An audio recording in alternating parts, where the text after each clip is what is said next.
Hi everyone, Sarah Desamours from Compass here. So I wanted to come on here today and address a question that I get really often. However, I did want to give a shout out to Kate Molina for reminding me of that question. So when people are looking to buy a home, I often get asked, what is the difference between buying a new construction home or a resale? What are the pros and cons? So let me break it down for you guys.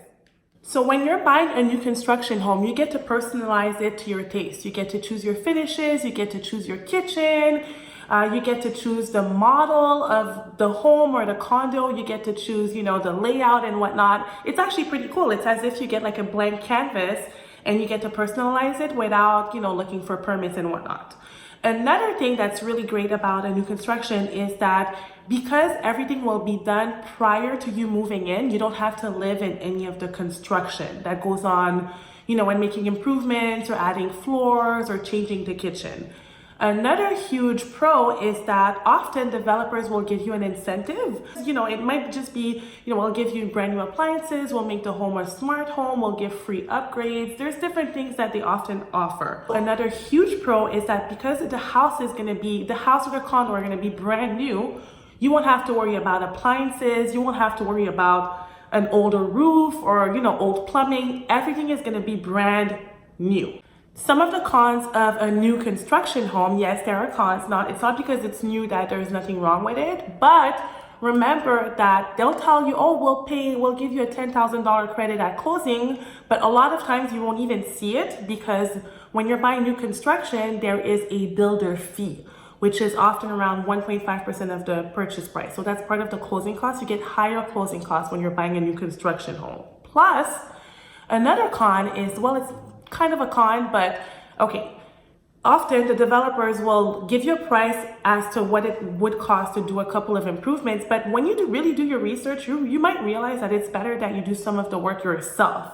So you might actually have to end up living in the construction just because you're able to shop around and get better prices for some materials. Plus, that is probably the worst con of the new construction home is that the closing, it happens when it happens. They might tell you, oh, the house will be ready April 1st, and here we are in September, and the house is not completed yet, closing is delayed, there's a bunch of delays. Remember, guys, that we're in South Florida, so there's rain, there's unforeseen circumstances and whatnot. So I have yet to have a new construction home or condo that has closed exactly on time. So you have to have a lot of patience with that. You can't just set a date in your mind and think that's the date that you're gonna move because most likely you're not.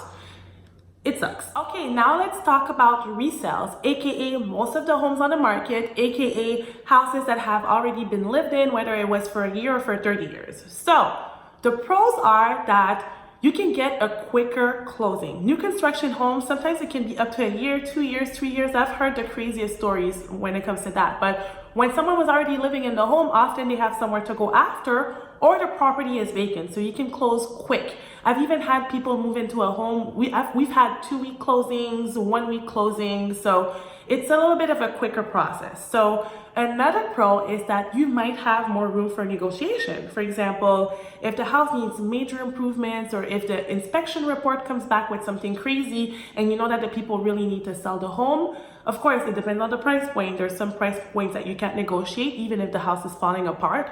But just in general, if there's anything major, it can be negotiated. Another pro is that although you don't get a blank canvas like a new construction home, you're able to do the improvements as you can. For example, 1 year you can say we're gonna do the kitchen, then the year after you say we're gonna do the bathrooms. You don't have to do everything at once. You can do things little by little, which is great. You can take your time, you can save more money doing that.